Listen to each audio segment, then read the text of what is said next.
I'm Alan Spears with Occupy Democrats, and in some breaking news that is frankly becoming a little more frequent each and every week, Marjorie Taylor Greene, the MAGA queen herself, just completely embarrassed herself and is proving to the world that her power and influence is seemingly waning. Now, the Republican National Convention is officially behind us, and it was about as horrific as you could imagine, and had a variety of different keynote speakers, one of which was Marjorie herself. Greene came out to stage on, I don't want to say thunderous applause, but applause, and gave a variety of different remarks, and as you might expect, it was all claiming that Donald Trump was appointed and protected by God himself and is the best thing to happen to this country. This is the exact sort of tired old rhetoric that MTG has been pushing and peddling on Washington and beyond for a number of different years now, and it's frankly getting a little old hat. It would seem that out of all of the Republicans that are choosing to lean into and embrace the MAGA movement and Donald Trump,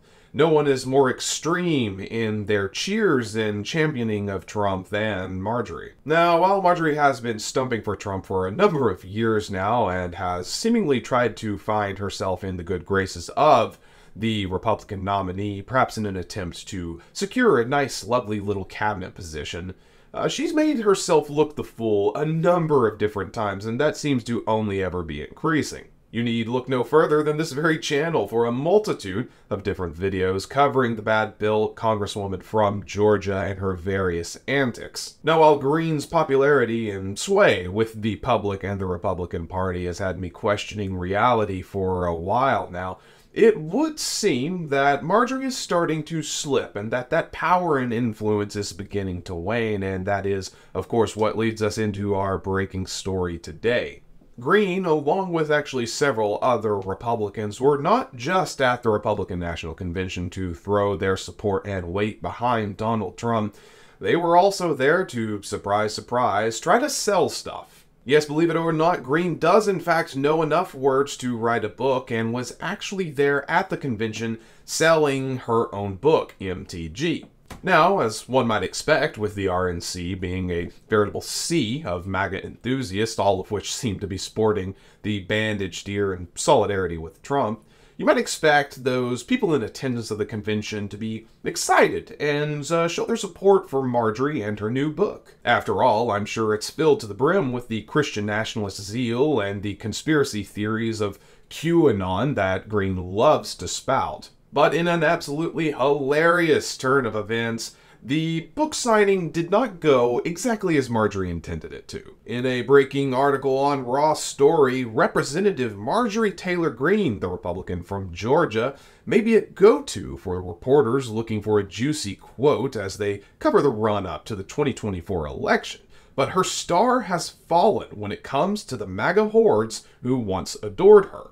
On the same day that Donald Trump was making his acceptance speech at the recently concluded Republican National Convention before a packed hall, the controversial Georgia Republican scheduled a book signing for her book, simply titled MTG, hours before and found few takers, leading her to quickly scurry away. According to a report from Salon's Amanda Marcotte, the underattended signing was a sign of Taylor Greene's waning popularity with the base. As she wrote, quote, "The once soaring MAGA star was facing down a painfully small crowd at the signing of her book, MTG.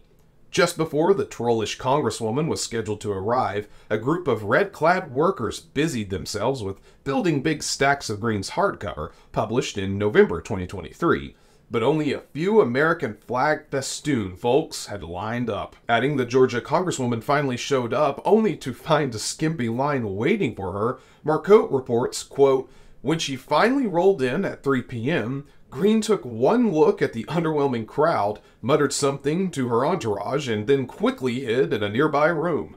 As she noted, it got worse. Again, Marcotte writes, "Eventually, some attendees did swing by, curious about what had drawn the press. This added enough people to pull Greene out of hiding. Still, as we left, we spied a volunteer in a red shirt offering people free copies as bait to draw them to Greene's table." Now, this is hilarious in and of itself, but I do believe that I know the reason as to why no one from the MAGA nation showed up to purchase Marjorie's book or have it signed, and it's quite simple. No one in the MAGA nation or that supports Marjorie Taylor Greene can read. Joking aside, I do think that this is utterly hilarious and, once again, a perfect example of what happens to people in Donald Trump's gravitational field. Marjorie was popular for a time with MAGA Republicans because she has continuously spouted just ridiculous things, conspiracy theories, talking about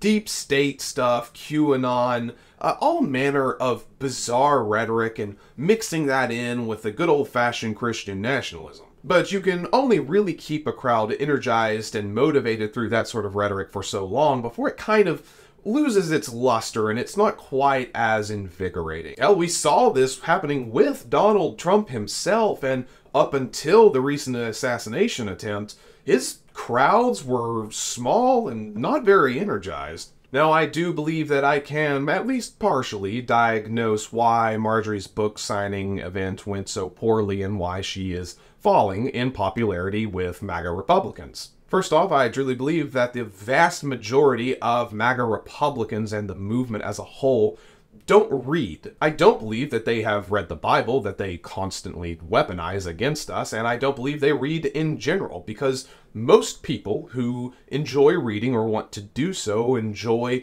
mental stimulation, enjoy learning about new things, learning about a new way of thinking, or enjoy stories that help you see from a different point of view, and that is antithetical to the MAGA movement. Secondly, I believe that most of the Republicans and the MAGA movement don't view women equally, and they don't enjoy the notion of women holding positions of power.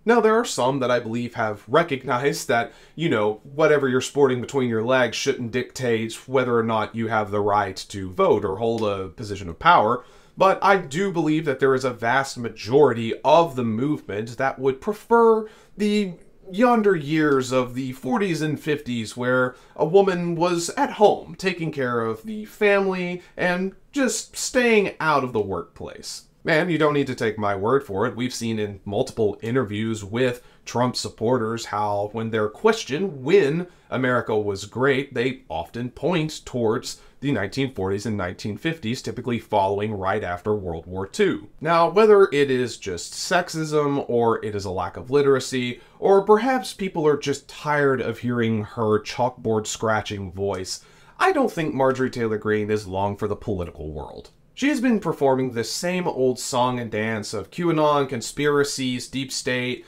Democrats hate America, communism.